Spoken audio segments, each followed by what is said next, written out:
সাবআতুন ইযিল্লুহুমুল্লাহু ফি যিল্লিহি ইয়াওমা লা যিল্লা ইল্লা যিল্লুহু। সেদিন আরশে আজিমের ছায়ার নিচে স্থান পাবে। এক নাম্বার ব্যক্তি হচ্ছে ইমামুন আদিল। এক নম্বর ব্যক্তি হচ্ছে যারা আরশে আজিমের নিচে স্থান পাবে। সেই ভয়াবহ অবস্থার মধ্যে তারা আরামদায়ক জায়গার মধ্যে থাকবে, ভিআইপি জায়গার মধ্যে থাকবে, আল্লাহ রাব্বুল আলামিনের আরশের ছায়ার নিচে থাকবে। তাদের জন্য কোনো টেনশন নাই, কোনো পেরেশানি নাই। লা খাউফুন আলাইহিম ওয়ালা হুম ইয়াহজানুন। আল্লাহ বলেন এমন ব্যক্তির জন্য কোনো চিন্তা নাই, কোনো পেরেশানি নাই। সাবআতুন ইযিল্লুহুমুল্লাহু ফি যিল্লিহি। এক নাম্বার হচ্ছে ইমামুন আদিল, ন্যায়পরায়ণ বাদশা, ন্যায়পরায়ণ ব্যক্তি।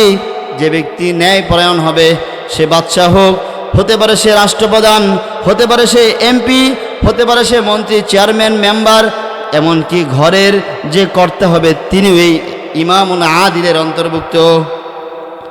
ইমামুন আদিল মুহাদ্দিসিনে কেরাম ব্যাখ্যা করেন, আলা কুল্লুকুম রাঈন ওয়া কুল্লুকুম মাসউলুন আন রাইয়াতিহি। ইমামুন আদিল বলতে যে ব্যক্তি, একজন ব্যক্তি তার পরিবারের কর্তা, সেও একজন ইমামুন আদিল, সেও একজন ইমাম, সেও একজন বিচারক।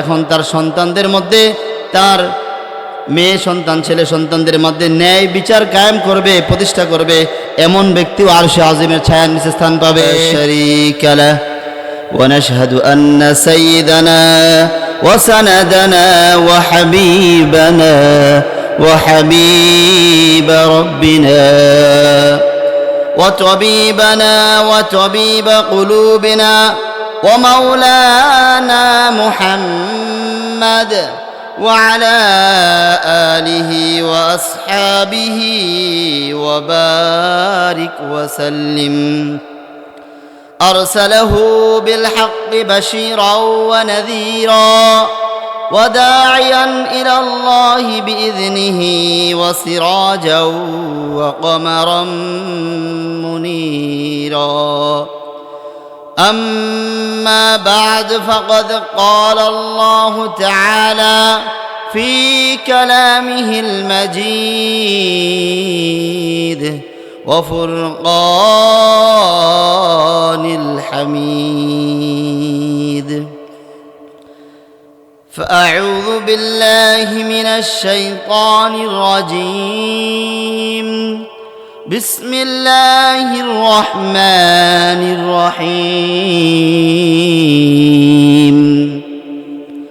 قد أفلح المؤمنون الذين هم في صلاتهم خاشعون والذين هم عن اللغو معرضون والذين هم للزكاة فاعلون والذين هم لفروجهم حافظون.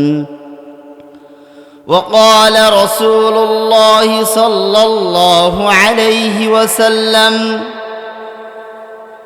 سبعة يظلهم الله في ظله يوم لا ظل إلا ظله: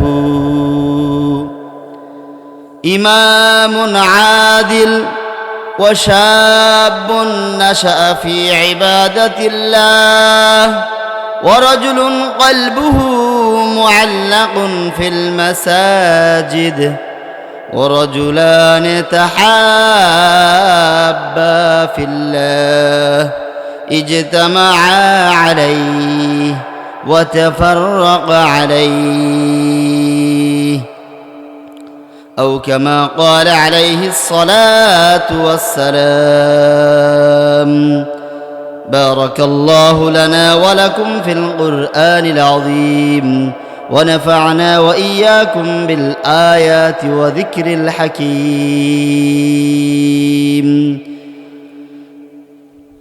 الحمد لله.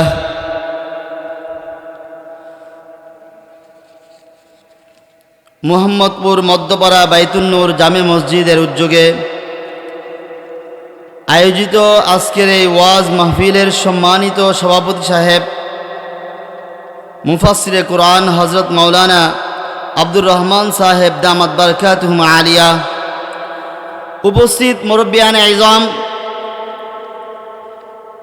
যুবক ভাইয়েরা, পর্দার অন্তরালে মা ও বোনেরা, সকলের প্রতি আমার আন্তরিক মোবারকবাদ। মুআজ্জাজ হাজিরিন, আল্লাহ রব্বুল আলামিন আমাদেরকে সকল বাধা, দুনিয়াবী সকল কাজকে উপেক্ষা করে আল্লাহর দ্বীনের কথা শোনার জন্যে উলামায়ে কেরামের সামনে এভাবে বসে থাকার তৌফিক দান করেছেন। সেজন্য অন্তরের অন্তঃস্থল থেকে সবাই শুকরিয়া আদায় করি, সবাই বলি আলহামদুলিল্লাহ। এটা চারটিখানি কথা নয়, যেখানে আরো ৮-১০ জন ভাইয়েরা ডালের বড়ার দোকানে বসে বসে আড্ডা মারছে, জিলাপির দোকানে বসে আছে, বিভিন্ন চায়ের দোকানে বসে বসে আড্ডা মারছে, বাড়িতে মেহমান বসে আছে, তাদেরকে উপেক্ষা করে আপনারা যারা এখানে এসেছেন, এটা সামান্য ঈমানের কারণে না।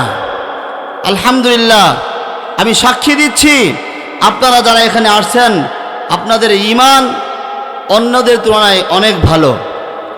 আমি আল্লাহ রব্বুল আলামিনের কাছে দোয়া করি, আল্লাহ রব্বুল আলামিন যেন আপনাদেরকে যেমনিভাবে এই সামিয়ানার নিচে বসে আছেন, কিয়ামতের ময়দানে সেই হাসরের কঠিন দিন, সেখানে যেন আল্লাহ তাআলা আপনাদেরকে আরশে আজিমের ছায়ার নিচে জায়গা দান করুন। সবাই বলে আমিন।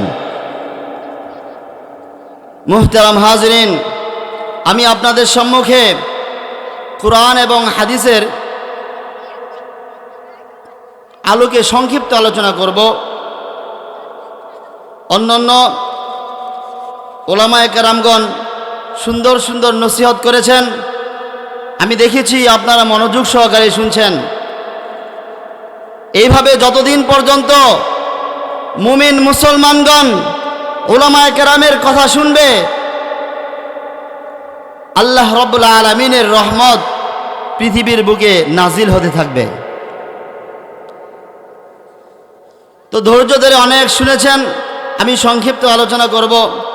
আপনাদের সম্মুখে সূরাতুল মুমিনুন থেকে 2টি আয়াত তেলাওয়াত করেছি এবং রাসূল করিম সাল্লাল্লাহু আলাইহি ওয়াসাল্লামের অসংখ্য হাদিস থেকে একখানা হাদিস আপনাদের সম্মুখে পেশ করেছি। আল্লাহ চাহে তো ইনশাআল্লাহ সুম্মা ইনশাআল্লাহ তেলাওয়াতকৃত আয়াত এবং পঠিতব্য হাদিসের উপর সংক্ষিপ্ত আলোচনা করব। মুআজ্জাজ হাজিরিন, আল্লাহ রব্বুল আলামিন সূরা মুমিনুনের শুরুতেই বলেন, ক্বাদ আফলাহাল মুমিনুন আল্লাযীনা হুম ফী সালাতিহিম খাশিউন। আল্লাহ রব্বুল আলামিন বলেন, সফল কাম হয়ে গেছে মুমিনরা। যারা মুমিন মুসলমান তারা সফল কাম হয়ে গেছে। মুহতারাম হাজিরিন, সফলতার অর্থ এখানে কোটি টাকার ব্যাংক ব্যালেন্স নয়, মেয়েকে ডাক্তার আর ছেলেকে ইঞ্জিনিয়ার বানানো নয়। সফলতার অর্থ 5 তলা 10 তলা বাড়ি বানানো নয়। সফলতার অর্থ ত্রিশালের বাজারে 1-2 শতাংশ জমি কিনা নয়। ময়মনসিংহ শহরে একটা বাসা রাখা নাই। ময়মনসিংহ শহরে কোনো বাসা রাখার অর্থ সফলতা নয়। সফলতার অর্থ এখানে এমপি মন্ত্রী হয়ে যাওয়া নয়, এলাকার চেয়ারম্যান মেম্বার হয়ে যাওয়া নয়। মুহতারাম হাজিরিন, সফলতার অর্থ হচ্ছে মৃত্যুর সময় কালেমা নসিব হয়ে যাওয়া। মৃত্যু একটা কঠিন একটা মুহূর্ত, যখন মানুষ এত কষ্ট উপভোগ করে, এত কষ্ট বোধ করে। যেমন একটা গরুর থেকে চামড়া, তার জীবন্ত অবস্থায় চামড়া ছুঁড়িয়ে নিতে যেমন কষ্ট হয়, মৃত্যুটা এতই কষ্ট হয়। ওই মৃত্যুর সময় কালেমা নসিব হওয়ার নাম হচ্ছে সফলতা। মুহতারাম হাজিরিন, আমরা তো সফলতা মনে করছি আমার মেয়েকে অমুক ভার্সিটিতে পড়ে ডাক্তারি পড়ছে, ছেলে সরকারি চাকরি হয়ে গেছে, ইঞ্জিনিয়ার হয়ে গেছে, এটার নাম সফলতা? বলেন, এটার নাম সফলতা? আল্লাহ কি কোরআনের মধ্যে এই সফলতার কথা বলছেন? না না মুহতারাম হাজিরিন, সফলতার অর্থ হচ্ছে মৃত্যুর সময় কালেমা নসিব হওয়া, লা ইলাহা ইল্লাল্লাহু মুহাম্মাদুর রাসূলুল্লাহ, এটা শেষ কথা হওয়া। সফলতার অর্থ হচ্ছে কবরের আযাব থেকে মুক্তি লাভ করা। সফলতার অর্থ হচ্ছে যখন মুনকার নকির যখন প্রশ্ন করবে মার রব্বুকা, তার প্রশ্নের উত্তরে বলা রব্বি আল্লাহ। সফলতার অর্থ হচ্ছে যখন মুনকার নকির প্রশ্ন করবে তোমার দিন কি, তোমার নবী কে, এই প্রশ্নগুলোর উত্তরে এই কথা বলা যে আমার নবী হচ্ছে হযরত মুহাম্মদ সাল্লাল্লাহু আলাইহি ওয়াসাল্লাম। মুআজ্জাজ হাজরিন, সফলতার অর্থ হচ্ছে এইগুলো। আর আমি আপনি সফলতা মনে করছি আমার জীবন শেষ, সন্তান সরকারি চাকরি পেয়েছে, ছেলেকে ডাক্তার বানিয়ে ফেলেছি, 5 তলা বাড়ি আছে, গাড়ি আছে, বড় বড় ইন্ডাস্ট্রিজের মালিক হয়েছি, বড় কয়েকটা ফিশারির মালিক আমি, এটাই সফলতা? এটার নাম সফলতা? قد أفلح المؤمنون, সফলতার অর্থ হচ্ছে কবরটাকে একটা শান্তিময় জায়গা বানানো। সফলতার অর্থ হচ্ছে সেই সাপ বিচ্ছুর ঘর কবর, যেই কবরের মধ্যে শাস্তি রয়েছে, পোকামাকড়ের ঘর কবর, এই কবরটাকে একটা জান্নাতের টুকরা বানাইতে পারার নাম হচ্ছে সফলতা। আল্লাহর রাসূল সাল্লাল্লাহু আলাইহি ওয়াসাল্লাম বলেন, ইন্নামাল কবরু রাউযাতুম মিন রিয়াজিল জান্নাহ ওয়া ইম্মা হুফরাতুম মিন হুফারিন নার। রাসূল সাল্লাল্লাহু আলাইহি ওয়াসাল্লাম বলেন, এই কবরটা হয়তোবা তোমার জন্য জান্নাতের একটা টুকরা হবে, না হয় জাহান্নামের একটা গর্ত হবে। মুআজ্জাজ হাজিরিন, আমরা যখন শেষ বয়সে চাকরি থেকে রিটায়ার প্রাপ্ত হই, অবসরপ্রাপ্ত হই, এমন সময় আমরা আমাদের নিজেদের জন্য একটা ঘর তৈরি করি। 60 বছর হয়েছে, এবার একটা সুন্দর একটা বাড়ি করি, নিজে একটা রুমের মধ্যে থাকবো, বাকি রুমে সন্তানরা থাকবে, এটাই আমার সফলতা। আমার সেই ঘরের মধ্যে আমি কত ধরনের ডেকোরেশন করি, টাইলস লাগাই, এসি লাগাই, আমার ঘরের পাশেই থাকবে আমার টয়লেট, অ্যাটাচ বাথরুম, সাথেই থাকে বেসিন, এত সুন্দর করে আমার ঘরটাকে আমি সাজাই। কিন্তু আমার যে ঘরে কমসে কম যদি আজকে কিয়ামত হয় তারপরেও 40,000 বছর থাকতে হবে, সেই ঘরের জন্যে আমি কি ডেকোরেশন করলাম, সেই ঘরটা যে একটা পোকামাকড়ের ঘর, আমি কি পারলাম আমার সেই ঘরকে পোকামাকড় সরাইতে? যেই ঘরটা অন্ধকার ঘর, আমি কি সেই ঘরের বাতির ব্যবস্থা করেছি? যেই ঘরটা একা থাকার ঘর, সেই ঘরটার জন্য আমি কি আমার কোনো সাথী নির্ধারণ করেছি? মুআজ্জাজ হাজিরিন, সফলতার অর্থ হচ্ছে এটা। আমার সেই কবর ঘরটা, কবর নামক যে ঘর, যেই ঘরের সাথী হচ্ছে আমল। কবর জায়গা ভালো নয়, আমল দিয়ে কবর গৃহ সাজিয়ে নিতে হয়। কবর জায়গা ভালো নয়, আমল দিয়ে কবর গৃহ সাজিয়ে নিতে হয়। কবর জায়গা ভালো নয়। মুআজ্জাজ হাজিরিন, সেই কবরকে সুসজ্জিত করার জন্য, আরামদায়ক করার জন্যে আমল করতে হবে, আমল। আর আমরা তো 1 কাঠা জমি কেনার জন্যে, 1% জমি কেনার জন্যে, ত্রিশালের বাজারে 1%, 2% জমি কেনার জন্যে, আমাদের এই মোহাম্মদপুর বাজারে 1%, 2% জমি কেনার জন্য মাথার ঘাম পায়ে ফেলছি কিনা? মুআজ্জাজ হাজিরিন, আল্লাহ বলেন, ওয়াসারিউ ইলা মাগফিরাতিম মির রাব্বিকুম ওয়া জান্নাতিন আরদুহাস সামা, চেষ্টা করো যে জান্নাতের পরিধি আসমান এবং জমিন সমপরিমাণ, আসমান এবং জমিন সমপরিমাণ আল্লাহ তাআলা জান্নাত দিবে। সেই জান্নাতকে উপেক্ষা করে, এত বিশাল জায়গাকে উপেক্ষা করে 100%, 2%, 5%, 5 তলা 10 তলা বাসার জন্যে আমি আমার জীবনটা বরবাদ করে দিয়েছি। অথচ আমি নিজেকে দাবি করি আমি মুসলিম, কিন্তু মুসলিম এর অর্থই আমি জানি না। মুসলিম অর্থ জানি, মুসলিম অর্থ আত্মসমর্পণকারী। আপনারা আত্মসমর্পণকারী, আত্মসমর্পণকারী এই শব্দটা যদি ব্যাখ্যা করি, আত্মা নিজেকে সমর্পণ করে দেওয়া। আমরা মুসলিম, নিজেকে সমর্পণ করে দেওয়া। কার কাছে সমর্পণ করব? আল্লাহর কাছে। এখন মসজিদে আজান হয়, আল্লাহু আকবার আল্লাহু আকবার, কিন্তু আমরা এই সময়টাও দিতে পারি না, আত্মসমর্পণ করি না। আল্লাহ বলেন, ইন্নাল্লাহা আশতারা মিনাল মুমিনিনা আনফুসাহুম ওয়া আমওয়ালাহুম বিআন্না লাহুমুল জান্নাহ। আমি মুমিনের, একজন মুসলমানের জান এবং মালকে ক্রয় করে নিয়েছি জান্নাতের বিনিময়ে। বলেন, আল্লাহ মুমিনের কে ক্রয় করে নিয়েছে কিসের বিনিময়ে? জান্নাতের বিনিময়ে। এখন আপনি জান্নাত চান নাকি চান না? আমরা সবাই জান্নাত চাই নাকি চাই না? আলহামদুলিল্লাহ, আমাদের একটাই তামান্না, মুমিনের একটাই উদ্দেশ্য, একটাই মিশন, সে জান্নাতে যাবে।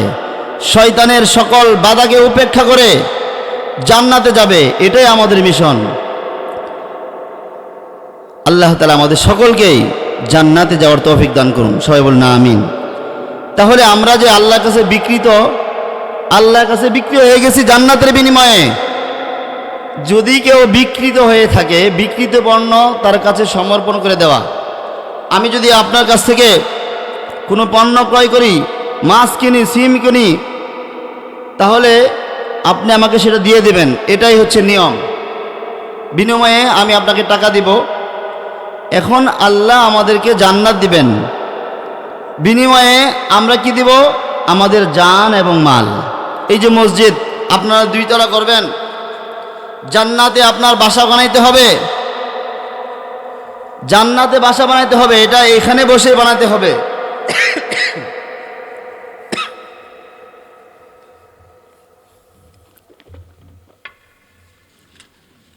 তো মোহতারাম হাজরিন, আমার বলার উদ্দেশ্য হচ্ছে নিজেকে সমর্পণ করে দেওয়া।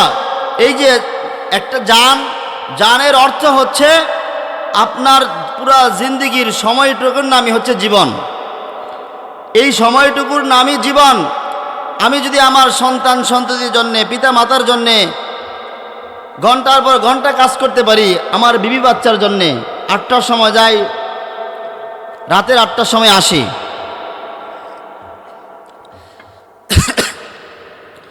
এটা কার জন্যে? আমার সন্তানের জন্যে, বিবি বাচ্চার জন্যে। কিন্তু নিজের জন্যে কি করলাম? আমি যে বিকৃত, আমাকে তো আল্লাহ তাআলা বিকৃত হওয়ার পরেও আল্লাহ বলেন নাই সারা দিন আমার জন্য জিকির বসে বসে বসে বসে নামাজ পড়বে, এটা বলেছেন? 5 ওয়াক্ত আল্লাহ ডেকেছেন। এই যে আজকে একটা মাহফিল, এই মাহফিলে আলেমদের কথা শুনবেন। আপনারা যারা আসছেন আলহামদুলিল্লাহ, আমি আপনাদের জন্য দোয়া করে আল্লাহ তাআলা আপনাদের সকলকে জান্নাতের উচ্চ মাকাম দান করুন। তো মুআজ্জাজ হাজরিন, আমরা দুনিয়ার পিছনে ঘুরছি, 1% 2% জমি কেনার জন্য জীবনটাই বরবাদ করে দিচ্ছি। অথচ আল্লাহ বলতেছেন, তোমরা এই দুনিয়া সমপরিমাণ, আসমান জমিন সমপরিমাণ পরিধি জায়গার জন্যে চেষ্টা করো। তো আমরা আমাদের ঘরকে সজ্জিত করছি, আর আসল ঘর, যেই ঘরে কম পক্ষে 40,000 বছর থাকতে হবে, সেই ঘরকে সজ্জিত করছি না। আমি যেই কথা বলতেছিলাম, সফলতার অর্থ কোটি টাকার ব্যাংক ব্যালেন্স নয়, সফলতার অর্থ ময়মনসিংহ শহরে জায়গা রাখা নয়, বাসা বাড়ি বানানোর নাম নয়। সফলতার অর্থ হচ্ছে সেই কবরটাকে সাজানো, সেই কবরে বাতি জ্বালানো, কোরআন তেলাওয়াত করা, এশার নামাজের পরে তাবারাকাল্লাযী সূরা মুলক পড়া। আল্লাহ রাসূল সাল্লাল্লাহু আলাইহি ওয়াসাল্লাম বলেন, আমার মন চাই আমার উম্মতের প্রতিটা মুমিনের অন্তরের মধ্যে এই সূরা মুলক থাকুক। এই সূরা পড়লে, এশার নামাজের পড়লে ওই ব্যক্তির কবরে তার বাতি হয়ে যায়, তার সাথী হয়ে যায়। মুহতারাম হাজরিন, সেই কবরটাকে সুসজ্জিত করার নাম, জান্নাতের টুকরা বানানোর নাম হচ্ছে সফলতা। আর একটু সামনে যাই, হাসরের ময়দান, ভয়াবহ অবস্থা, এত বিভীষিকাময় অবস্থা। সেই বিভীষিকাময় অবস্থার মধ্যে আরশে আজিমের ছায়ার নিচে স্থান পাওয়ার নাম হচ্ছে সফলতা। এত কঠিন অবস্থা হবে, মানুষের এত কঠিন অবস্থা হবে। আল্লাহ রাসূল সাল্লাল্লাহু আলাইহি ওয়াসাল্লাম বলেন, ইয়ারিকুন নাস হাত্তা ইয়াযহাবা আরাকুহুম ফিল আরদ 70 জিরাআন। হাসরের ময়দানটা এত কঠিন অবস্থা হবে, মানুষ পেরেশানির কারণে, নিজের পেরেশানির কারণে শরীর থেকে ঘাম ছিটকে পড়বে, আর সেই ঘামে 70 গজ পর্যন্ত ছড়িয়ে যাবে। এবং তার সে আমল অনুযায়ী কেউ কেউ তার আমল অনুযায়ী তার গোড়ালি পর্যন্ত ডুবে যাবে, কেউ কারো কারো আমলের অনুপাতে কেউ তার নিজের ঘামে হাঁটু পর্যন্ত ডুবে যাবে, কেউ কেউ তার নিজের আমলের কমতির কারণে গলা পর্যন্ত ডুবে যাবে। রাসূল সাল্লাল্লাহু আলাইহি ওয়াসাল্লাম বলেন, এত ভয়াবহ অবস্থা হবে, এত পেরেশানি থাকবে, কেউ কেউ তার নিজের ঘামে একেবারে হাবুডুবু খেতে থাকবে। মুআজ্জাজ হাজরিন, এত কঠিন অবস্থা আল্লাহ তাআলা কোরআনে কারীমের মধ্যে বিষয়টা তুলে ধরেন, ইয়াউমা ইয়াফিরুল মারউ মিন আখিহি ওয়া উম্মিহি ওয়া আবিহি ওয়া সাহিবাতিহি ওয়া বানিহি। ইয়াউমা ইয়াফিরুল মারউ মিন আখিহি, সেটা এত ভয়াবহ অবস্থা হবে, সেদিন ভাই ভাই থেকে পলায়ন করবে। যে ভাই ভাইয়ের জন্য জীবন দিতে পারে, ভাই ভাইয়ের জন্য জীবন দিতে পারে, সেই ভাই সেদিন পলায়ন করবে। ইয়াউমা ইয়াফিরুল মারউ মিন আখিহি ওয়া উম্মিহি ওয়া আবিহি, এবং নিজের মা, যেই মা আপনাকে ছোটবেলায় আমরা যখন প্রস্রাব করে দিয়েছি ওই পাশে আমার মা শুয়েছে, তারপর আমাকে সেই শুকনো জায়গার মধ্যে রেখেছে, এরপর যখন আমি ওই জায়গাতেও প্রস্রাব করে দিয়েছি, আমি যখন প্রস্রাব করে দিয়েছি শীতের কনকনে শীতের মধ্যে, আমার মা আপনার মা সেই ঠান্ডা জায়গার মধ্যে শুয়া মা আমাকে ভালো জায়গার মধ্যে জায়গা দিয়েছে, এরপর যখন উভয় সাইডে আমি প্রস্রাব করে দিয়েছি, আমার মা আপনার মা আমাদেরকে বুকের মধ্যে তুলে রেখেছে, ওই মা সেদিন পলায়ন করবে। এত কঠিন ভয়াবহ অবস্থা হবে, নিজের ঘামে পেরেশানির কারণে নিজের ঘামে ডুবতে থাকবে, হাবুডুবে খেতে থাকবে। এবং যেই জন্মদাতা মা সন্তানের জন্যে কত কষ্টই না করেছে আমাদের মা, কিন্তু সেই মাও সেদিন পলায়ন করবে। ও উম্মিহি ওয়া আবিহি, আমার কথা না কোরআনের কথা? হাফেজ সাহেব আছেন অনেকেই, কোরআনের কথা। আমরা কোরআন বিশ্বাস করি তো নাকি? এটা মুমিন বলেই তো আমরা মুমিন। আমরা বিশ্বাস করি আল্লাহর উপর, ফেরেশতাদের উপর, কিতাব সমূহের উপর, রাসূল সমূহের উপর, এই কোরআনের উপর। সেই কোরআনের কথা, ইয়াউমা ইয়াফিরুল মারউ মিন আখিহি ওয়া উম্মিহি ওয়া আবিহি ওয়া সাহিবাতিহি ওয়া বানিহি, সেদিন মাতাও পলায়ন করবে, পিতাও পলায়ন করবে। যেই পিতা আপনার আমার জন্যে মাথার ঘাম পায়ে ফেলে কাজ করছে, আজকে যাচ্ছে বিদেশে যায় কাজ করছে, যাচ্ছে কোনো গার্মেন্টস ফ্যাক্টরিতে, সকাল 8টার সময় যায়, রাতের 8টা-10টায় আসে, শুধু সন্তানের জন্যে, সন্তানের মুখের হাসি ফোটানোর জন্যে, সন্তানের মুখে খাবার দেওয়ার জন্যে, তার চাহিদা মেটানোর জন্যে। সেই বাবাও সেদিন পলায়ন করবে, না জানি আমার কাছে কি বলে ফেলে। এত ভয়াবহ অবস্থা হবে সেদিন। তার যেই স্ত্রী যার জন্যে সে মাথার ঘাম পায়ে ফেলে কাজ করছে, সেই সহধর্মিণীও সেদিন পলায়ন করবে। মুআজ্জাজ হাজিরিন, সফলতার অর্থ হচ্ছে সেদিন সেই ভয়াবহ অবস্থার দিন, যেদিন মানুষের শরীর থেকে ঘাম ঝরে, নিজেই তার সেই ঘামের মধ্যে সে ডুবুডুবি করতে থাকবে, হাবুডুবু খাবে, কেউ কোমর পর্যন্ত ডুবে থাকবে। এবং এত ভয়াবহ অবস্থার মধ্যে সেদিন আরশে আজিমের ছায়ার নিচে স্থান পাওয়াটাই হচ্ছে সফলতা। সফলতা কি? এসি সমৃদ্ধ বাড়ির বানানোর নাম সফলতা? আমার বাসা আছে, এমন ফ্ল্যাট বানাইছি প্রতিটা রুমেই এসি আছে, এটার নাম সফলতা? নাকি সেই দিন সেই ভয়াবহ অবস্থার মধ্যে কঠিন মুহূর্তে, যেদিন শরীর থেকে ঘাম ঝরে, পেরেশানির কারণে ঘাম ঝরে নিজের ঘামে হাবুডুবে খেতে থাকবে, সেদিন আরশে আজিমের ছায়ার নিচে স্থান পাওয়াটা হচ্ছে সফলতা। তো মুআজ্জাজ হাজিরিন, আল্লাহ তাআলা বলেন, কদ আফলাহাল মুমিনুন, মুমিনরা সফল কাম। কোন সেই মুমিন? কোন সেই মুমিন?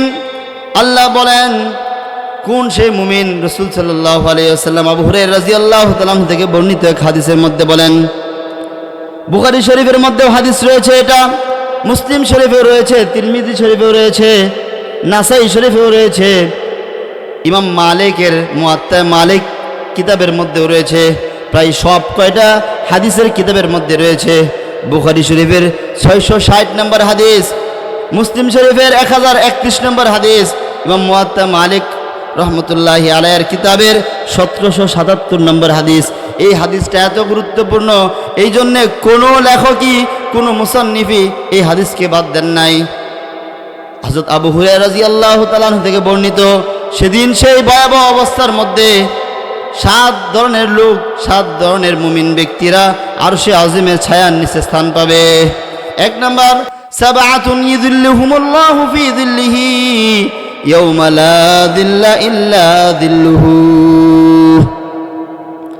সেদিন আরশে আজিমের ছায়ার নিচে স্থান পাবে 1 নাম্বার ব্যক্তি হচ্ছে ইমামুন আদিল।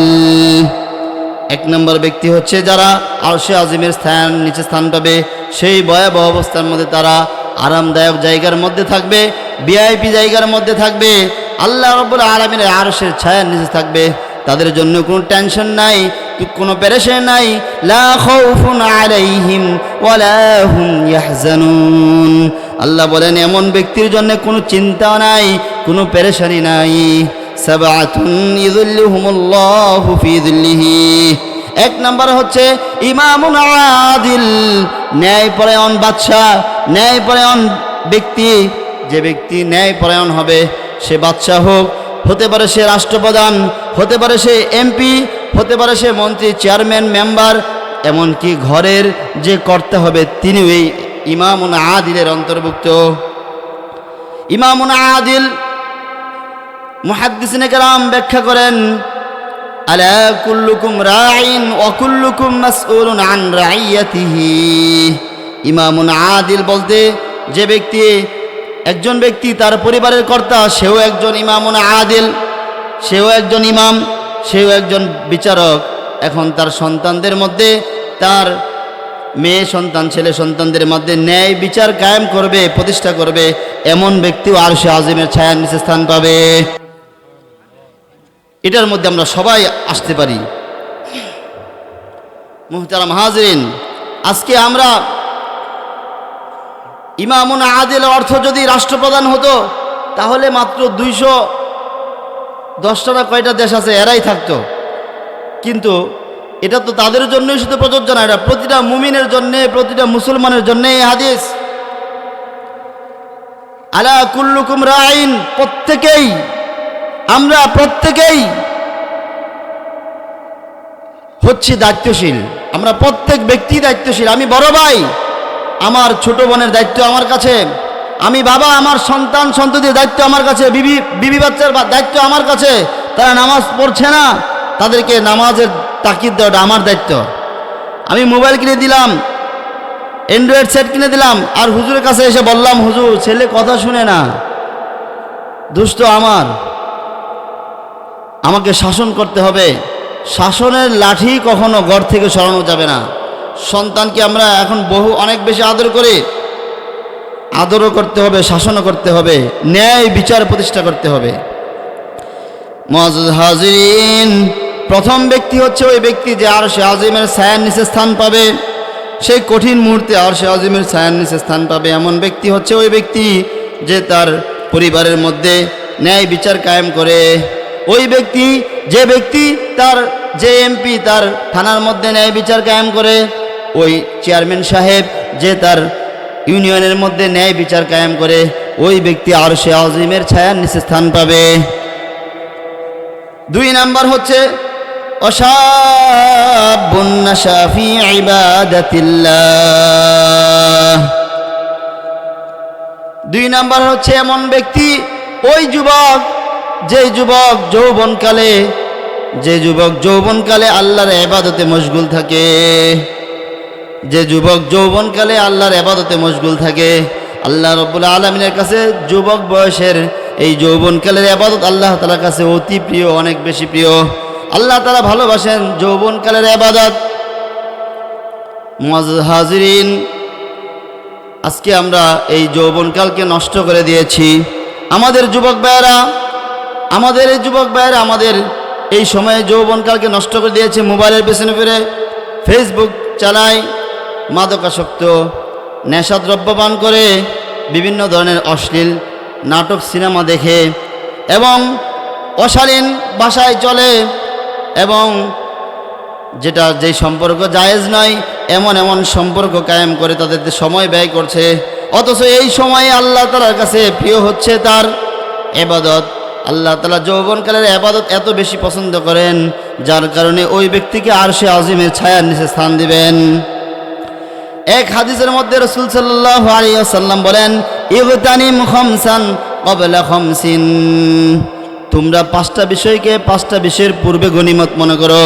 এক নম্বর বিষয় হচ্ছে তুমি সাবান, এই যৌবনকালকে তুমি এটাকে গনিমত মনে করো। তোমার বৃদ্ধকাল আসার আগেই, বৃদ্ধ বয়স হয়ে গেলে তখন ওইভাবে ইবাদত করা যায় না, বেশি সময় মাহফিলে বসা যায় না, বেশি সময় কোনো দিনই মজলিসে বসে থাকা যায় না, ইবাদত গুজার করা যায় না, নামাজ বেশি পড়া যায় না, কোমরের ব্যথা, হাঁটুর ব্যথা, এখন যে অনেক কত রোগ, এই রোগের কারণে ইবাদত সঠিকভাবে করতে পারে না, চেয়ারে বসে নামাজ পড়ে। এই জন্য আল্লাহ তাআলার কাছে যৌবনকালের ইবাদত অনেক বেশি প্রিয়। এমন ব্যক্তিকে আল্লাহ তাআলা আরশে আজিমের ছায়ার নিচে স্থান দিবে। বর্তমানের যুবকরা এই যৌবনকালকে নষ্ট করে দিচ্ছে। আমরা সর্বদাই বলি, নামাজ পড়ি, নামাজের মধ্যে বলি ইহদিনাস সিরাতাল মুস্তাকিম,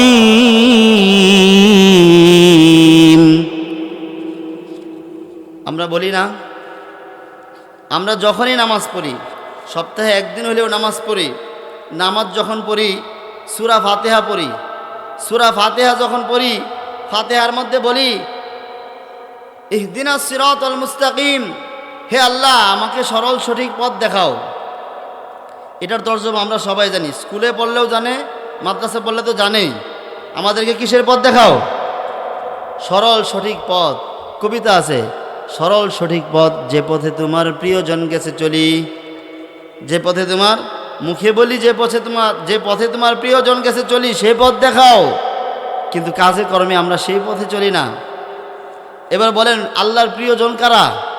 যেই পথে প্রিয়জন চলছেন সেই পথেই তো আমরা চলতে চাই, নাকি? সবার এটা ইচ্ছা না?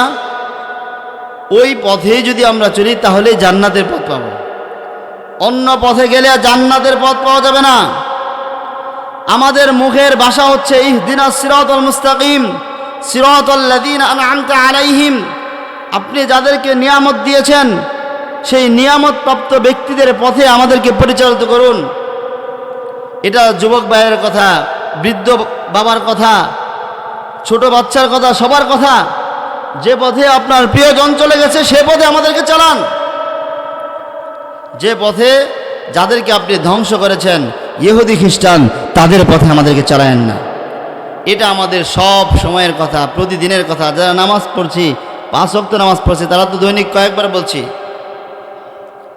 30-40 বার বলছি। আর যারা সপ্তাহে একদিন পড়ছি তারাও বলছি।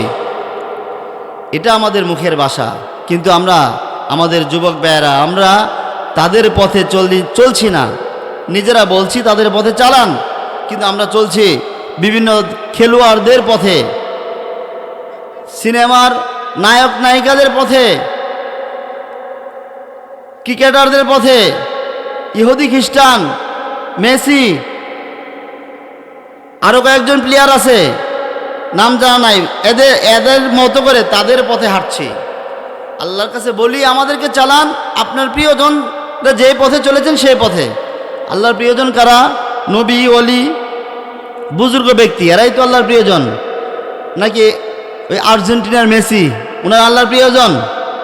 ওনার আল্লাহর প্রিয়জন? আমরা যে তাদের পথে হাঁটছি, বলছি আমাদেরকে চালান আপনার প্রিয়জনদের পথে, যাদের উপর আপনি নিয়ামত দান করেছেন আল্লাহ তাআলা, নবী, ওলি, সুহাদা, তাদেরকে নিয়ামত দান করেছেন। আমাদের চলতে হবে তাদের পথে, কিন্তু আমরা তাদের পথে না চলে চলছি খেলোয়াড়দের পথে। আমাদের সন্তানরা মুসলমানের ছেলে হয়ে সে অনুসরণ করে খ্রিস্টানের, অথচ বলে ওলি, ওলামা কেরাম,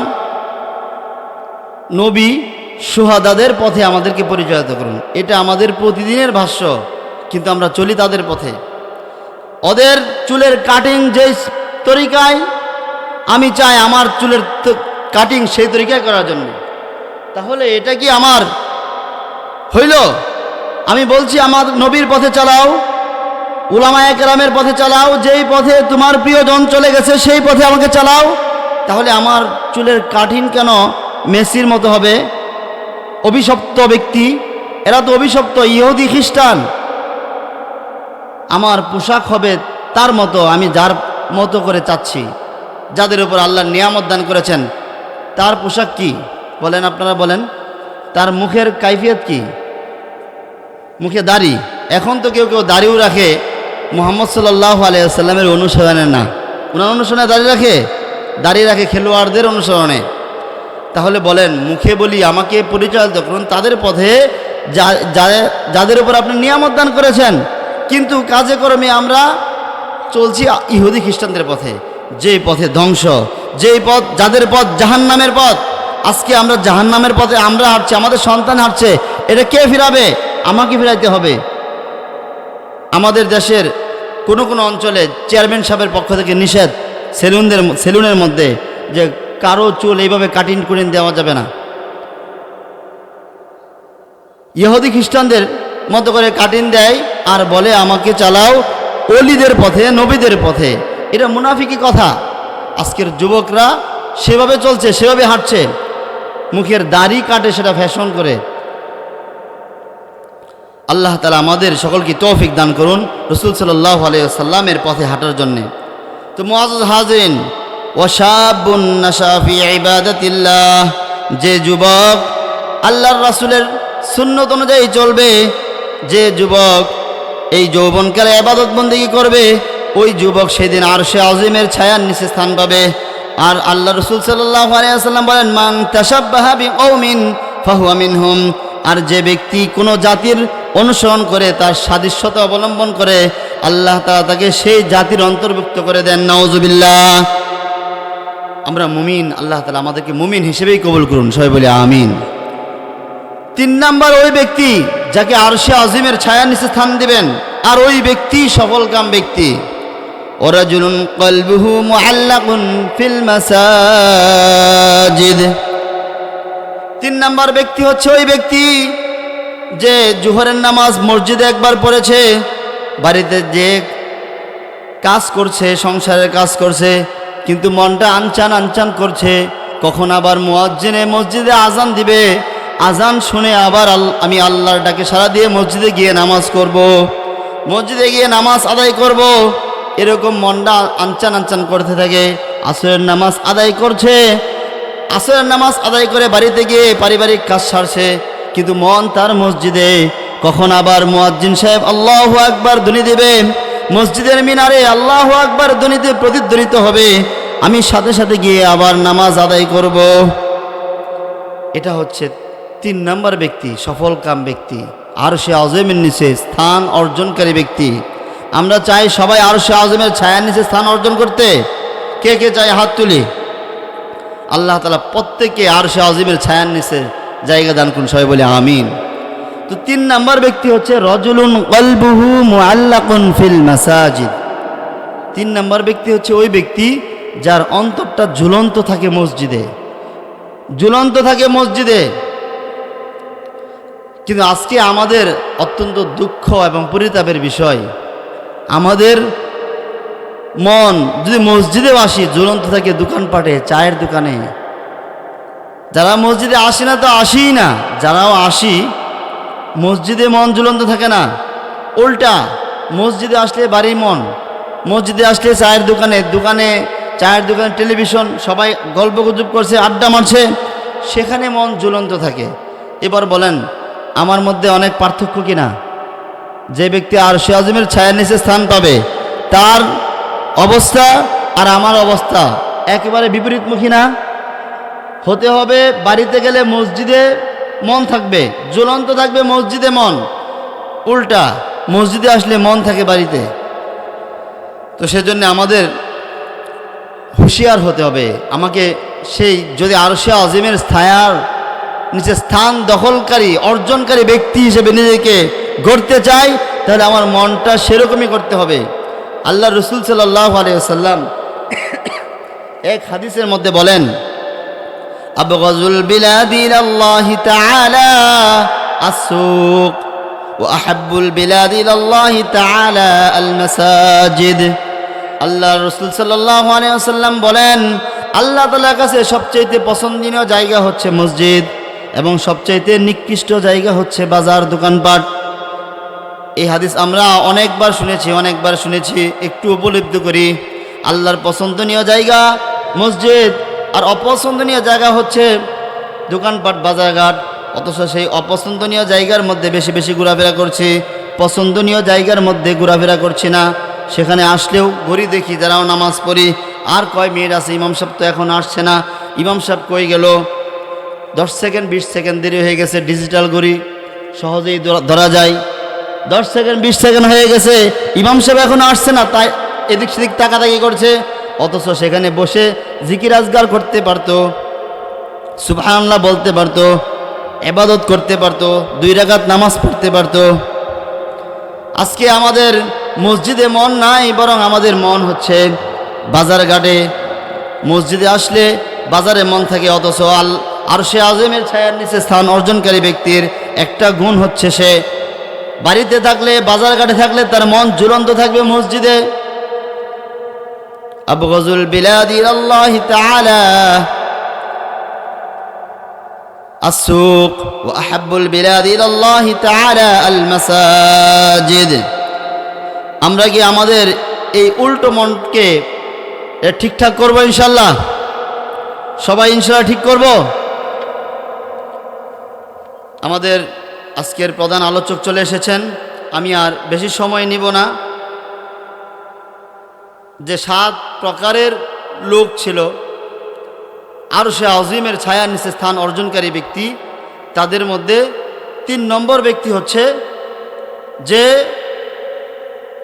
বাড়িতে গেলেও মন ঝুলন্ত থাকে মসজিদে, কখন মসজিদে যাবে।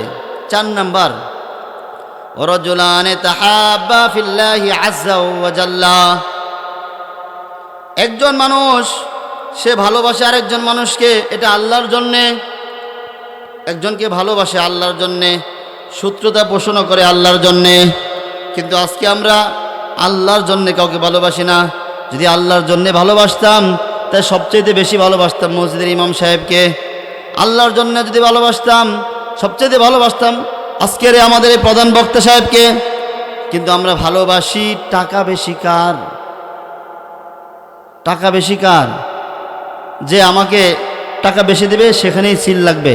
ভালোবাসি যে তারে, সে তো এখন ফুলের মতো পবিত্র তার চরিত্র, কিন্তু কিছুদিন পরেই উল্টো হয়ে যাবে। যদি সবচেয়ে বেশি ভালোবাসতাম আল্লাহর জন্য, তাকে কাকে ভালোবাসতাম? মুআজ্জাজ হাজিরিন, এটা আমাদের জন্য সহজ। কাকে একটু আগেও যে বক্তা বয়ান করেছেন, ওলামায়ে কেরামের সান্নিধ্য থাকবেন, ওলামায়ে কেরামের সাথে থাকবেন, তাহলে আপনারা ইহদিনাস সিরাতাল মুস্তাকিমের পথ পাবেন। ইহদিনাস সিরাতাল মুস্তাকিমের পথ, যাদের উপর আপনি নিয়ামত দান করেছেন।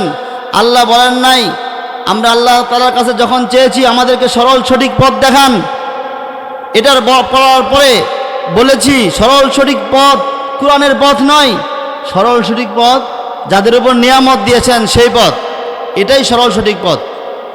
এখন কোরআনের পথ তো বলে দেওয়া আছে, এইভাবে এবার চলো তুমি জান্নাতে যাবে। এটা কঠিন পথ, এটা সহজ না, এটা কঠিন পথ।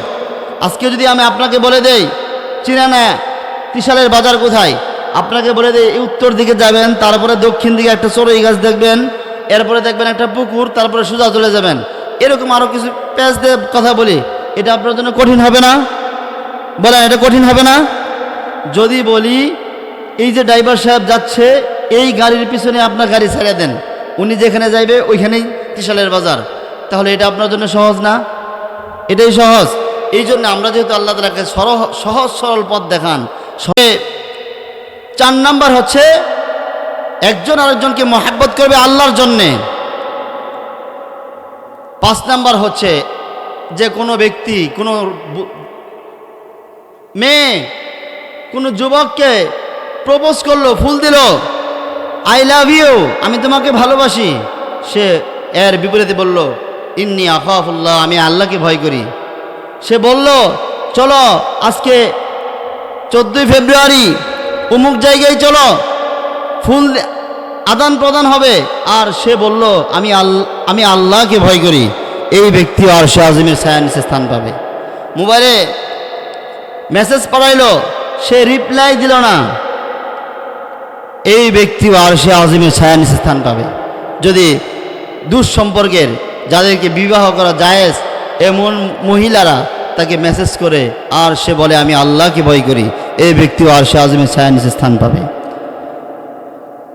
মুআজ্জাজ হাজিরিন, 6 নাম্বার হচ্ছে ওই ব্যক্তি যে এমনভাবে দান করে, তার ডান হাতে কি দান করে বাম হাতে জানে না, গোপনে আল্লাহর রাস্তায় দান করে, ওই ব্যক্তি আরশে আজিমের ছায়ার নিচে স্থান পাবে।